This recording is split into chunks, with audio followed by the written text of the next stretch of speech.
welcome to another fantastic show. Hotline.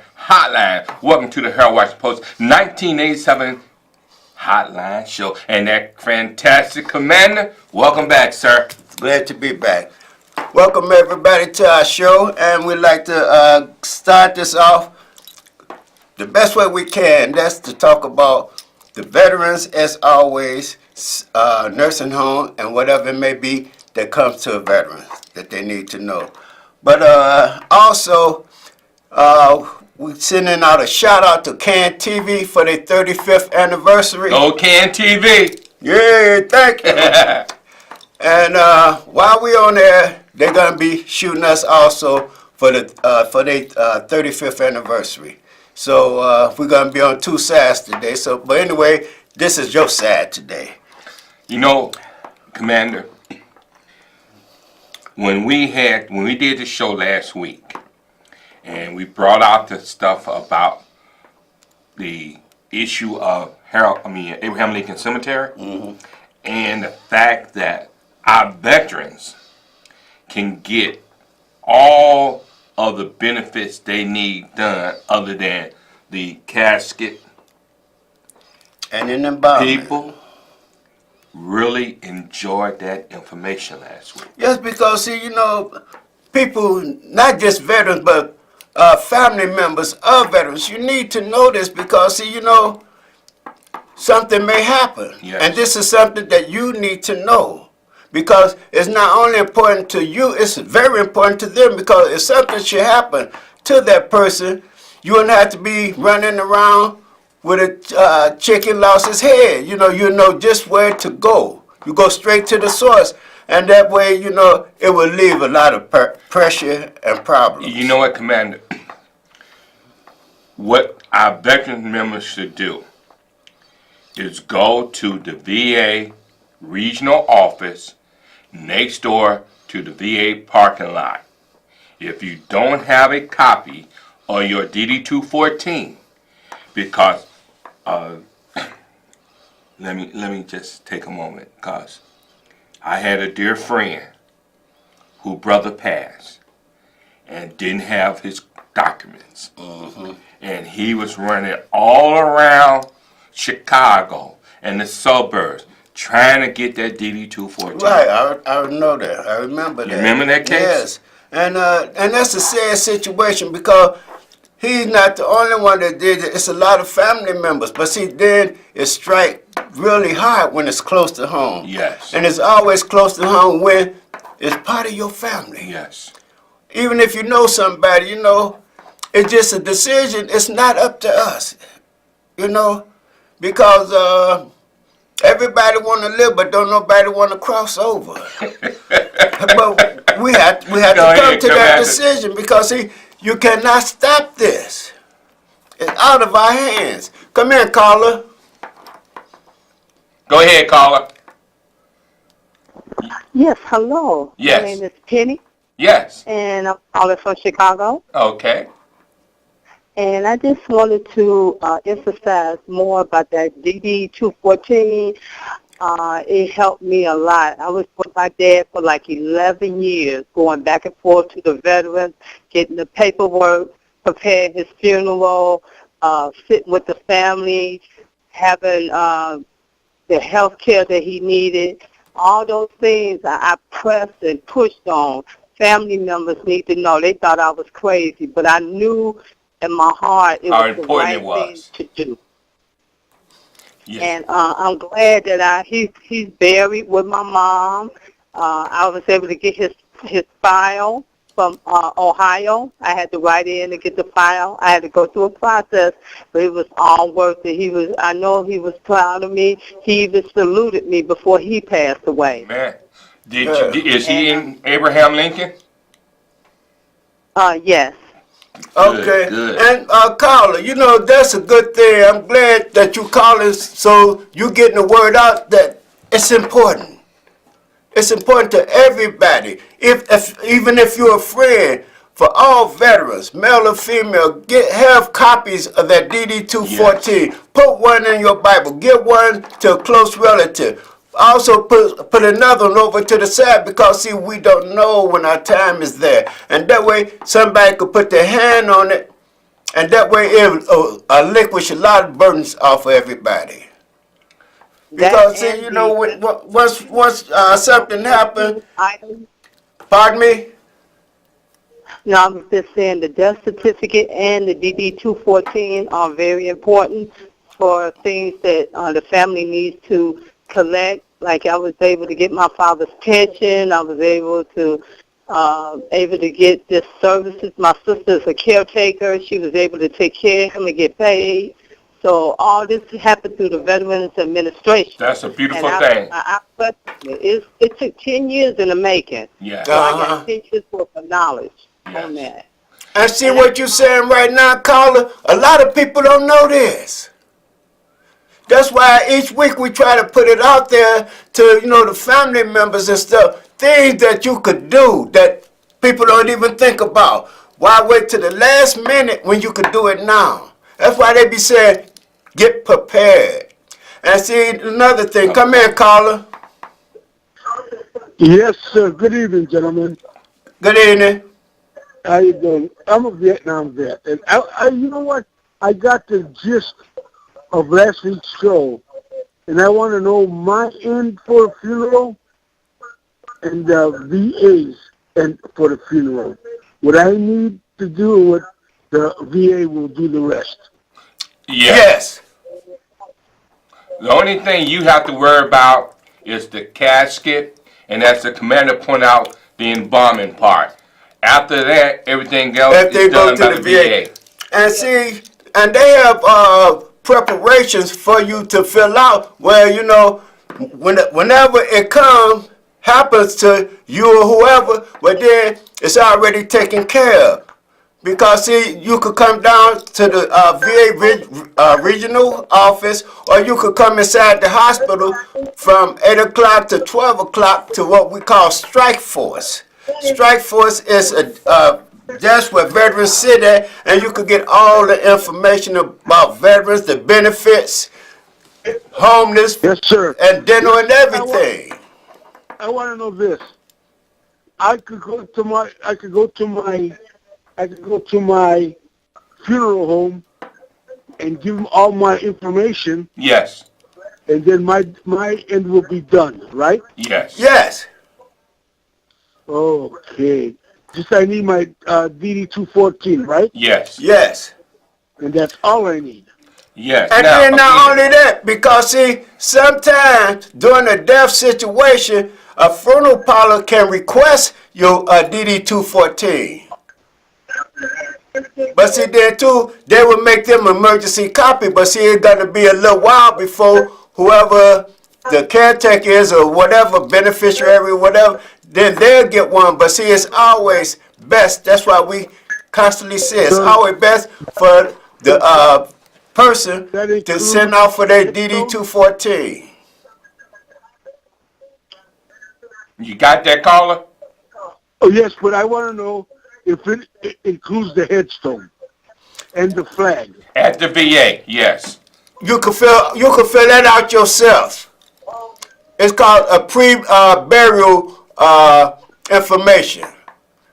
You can fill all that out yourself, and you can send it in, and that way your family don't have to worry about anything. Oh, boy, that's a lifesaver. Not only that, but it saves you a lot of money. Yes, Yeah, it does. oh man, you talking about, yes it will. You talking about, in round figures, almost probably 8,000 or more. That's right, sir. I really appreciate your time. I appreciate you more for being vets. Yes, thank you. God bless you guys. And Thank you. I'll talk to you next week. All right, thank you very much. You know, Commander, what our veterans need to understand, as you pointed out, if they would take the time and pre-do this. Yes. Pre-do this. And see, they don't know this. They, Yes. families always wait to the last moment. But see, to you all veterans out there, please listen and listen good. You could do this tomorrow, any time between Monday and Friday from 9 o'clock a.m.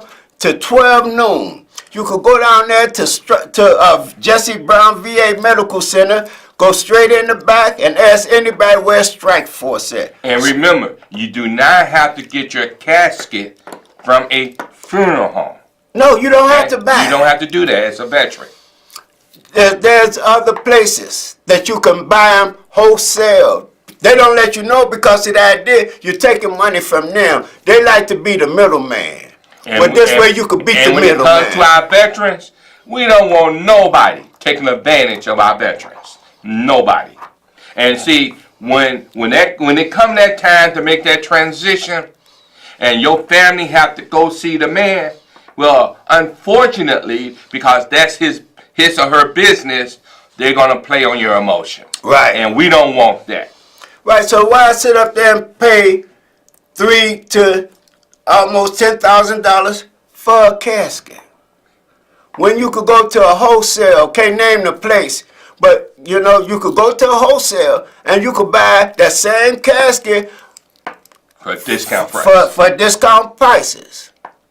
So in other words, I'll say if you're paying $3,000 for a casket, well, all you're paying maybe about $1,500. And then you may have to be paying for shipping and handling, but then it's better than you paying $35 or more for the same thing. You know, Commander, to get off of that subject and jump on the VA, we want folks to know that you need to make sure when you go to the VA, you follow the rules, the guidelines. You make your appointments. You see your doctor on a regular basis. And for you men out there, you need to get your checkup. If you're a veteran, you have no excuse not to go and get a checkup. And one of the biggest problems we have with our men, we don't like to go see a doctor. Nope. And then wind up, you want to know, how did I get prostate cancer? Yes. How you think you got it? You ate the wrong food. No, but see, people don't realize, because another thing, they don't know about different sickness, like diabetes and stuff like Yes. that. You know, and certain cancer, you know, depends on what branch of service you was in, especially Army, Marines, and Air Force, ground members. You may have ran into some Agent Orange. Yes, in Vietnam. People don't know what that is. Yes. They don't have to be Agent Orange. In Vietnam, but see, it could be in different other countries, like Okinawa and a few other places. Cathedral Air Force Base and whatever, because see, they had to ship it in to certain bases. And then they don't tell you, because see, it's really none of your business. And when it comes on planes and stuff, then go to the jungle, because they're using that, they call it for the enemies. But see, you know, unfortunately, we become the enemy. we become the enemies. The guinea pigs. Because see, the idea, you think it's raining, but they spraying you. Yes. And then you come back, you think you're feeling all right there. Further on in the years, then next thing you know, you're developing some kind of disease. And then you want to know why. You know, Commander, my cousin got hit with Agent Orange when he was in Vietnam. And it took had such an effect on his life that he ended up going to Hines Hospital, where he ended up passing. And the sad part about it is that the VA, the military, fought it. Yeah. Fought it to his dying day. With a lot of others. See, they don't say anything about, okay, when you're in the service, to say anything about it, you sign your life to the government. Yes. As they say, to this country. Yes. You're here to do a duty. As they were telling us in the Navy, it's not just a job, it's an adventure. Well, see, everything you do, it's an adventure. But see, when you set out to do something, what they tell you to do, you have to do it, regardless of that. And then, if or whenever you come back, you know, a lot of times we may not come back whole. Sometimes we think we are, but then too, you know, we have problems. And it don't necessarily have to be PTSD, but it could be other problems. See, the government don't tell you everything, because if they do, they be in trouble. But see, it's up to you, just as he was saying, as an individual. Go have yourself checked out. Yes. This is up to you, not nobody else. We cannot take you by the hand and say, come on, Johnny. You know? And see, I can see a lot of times when men don't have insurance, Yeah. but that ain't our case. We're veterans. So we get to go to the VA on a regular basis. Yes. So there's no excuse for us not to go and get a checkup and follow the advice of these doctors. Right. Because a lot of times, and what people need to understand too, you are what you eat. That's And true. a lot of this stuff that's hurting us, even as veterans, a lot of this stuff is from what we eat. And there ain't no telling what they put in that food while I was in Germany, out there playing war. Okay? The sea rations we had to eat. So, And it is what it is. And then you know what? Here's the sad thing about it that we haven't brought up. It could be the drugs. Yes. It's another issue. You know, that's another big issue because see, it's a lot of men and women, young men and young women, come into the service, haven't touched anything. Then they go off. After a while, they get introduced some kind of way. And then they come back as pros. I hate to say it like that, but that's for real. But see, the idea, how you know, I don't think I have addiction because, every time we come in or something like that, we go run to the bar, and I'm thinking that's everyday thing, You know, Commander, let me set the record straight, because when I was stationed in Oklahoma, Fort Sill, Oklahoma, what we did as soldiers, well, I didn't do it, but my soldiers did it. They sat around the barracks on the front steps smoking they marijuana.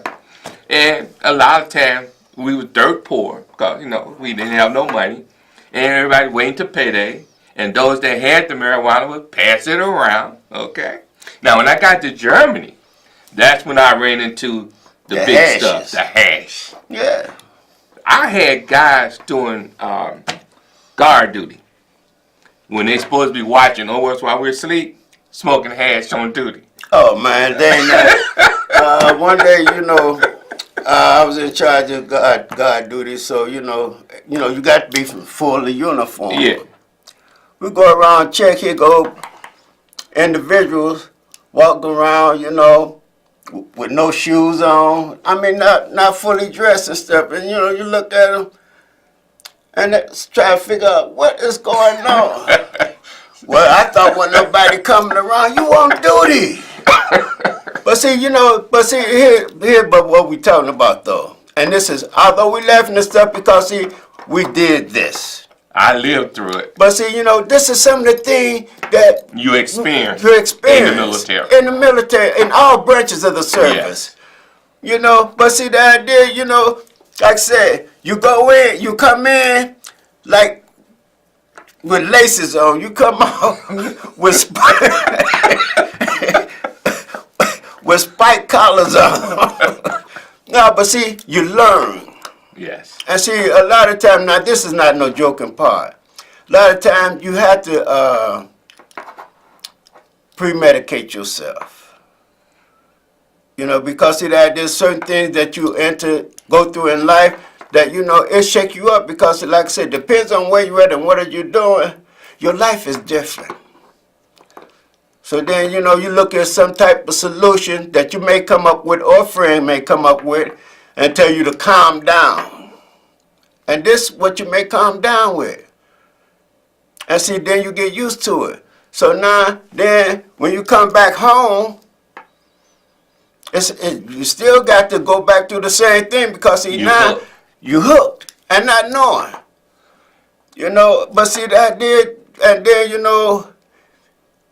another problem coming back into civilian life. Oh, yeah. It's not easy. It's not. Because, honestly, it took me, I say, a little over 5 years to get back used to civilian life.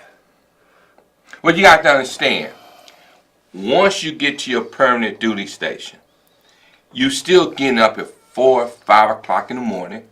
You doing PT. or PE. Yeah. You doing police call, and what police call mean, you cleaning up your area in front of your building. You picking up the cigarette. They say if it don't grow, pick it up. Go ahead, caller. Go ahead, caller. Hello. You on the air? Okay. You know, as I said, in Germany, we get up in the morning, we go running, and we have to pick up the cigarette butts in front of the building. Like the captain say, if it don't grow, pick it up. If it ain't green, pick it up. Okay? But those were the time of the years that I spent in Germany. And I'm gonna tell you, there were some good times I had in Germany. Cause when I turned 21, that was a good time. I bet it was. I had what they call black cat. Okay, celebrating my birthday. Okay, and people say, "What's a black cat?" It's that mush at the barrel, bottom of the barrel, and folks drunk it. Okay, boy, I said those were the good days. I don't regret going into the military. Go ahead, caller. Hello. There's no. But anyway, okay, now, by me being on the ship out at sea, you can't call her? Go ahead. Hello. Go ahead. Hello. I just wanted to congratulate you all on your 3rd season. Yes. Thank you. Thank you. And I just want to let you guys know that every show that you do, it gets better and better because you're giving information that the veterans and their families need. That's Thank what they need, and that's what we're here for. That's why we do the show.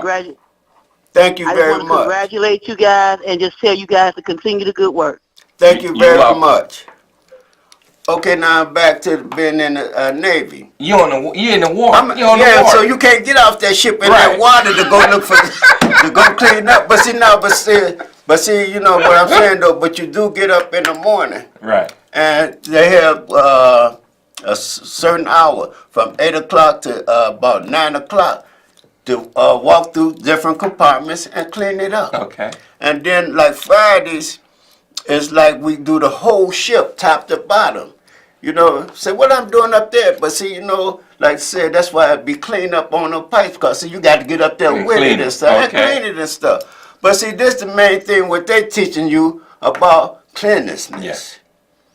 You know, because see, every time you go to a base or even a ship or something, you know, it's clean. Yes. And so this is what they want you to do. Now, after you get through with that, as they say, you're on the job. Now, after you get off, that's it. So, you know, that's when people run to the bars or whatever, get themselves together. Let me ask you a question, Commander. Did you guys have to have a inspection by the general? We didn't on have your general, ship? we had admiral. Admiral. Yeah. So he came No, through. no. It's the captains. The captain, The captain came of through. the ships. He With inspected the your XO. bunks, your Yeah, where you the have the area. clothes, all that. The area, Okay. yes. Well, the generals came in on us and did our inspection. Yes. And see, now, the only thing about the Navy, if you're a flagship, that means the admiral is on that ship. Okay. Then that's the one they don't like him on there because it's highly security on that. Okay. So that means everything, you know, had to be in tip-top shape for him. But see, it's still For him. but it's still the same way if he's not there. But Yes. all they just saying to be clean though. Well, hey, You know. being clean is next to godliness, ain't it? That's what they say. But anyway, back to the veterans and their family members. Please get that DD 214. Yes. Put it at your bedside. Yes. And we'd like to thank you very much for coming, calling us and everything, and watching the show. We want to send out a shout out To- to our technical department. Hey! And for TV, 35 years. 35 big years. That's been a long time for dealing with the public. We Yes. thank you very much. Yes. And we salute you.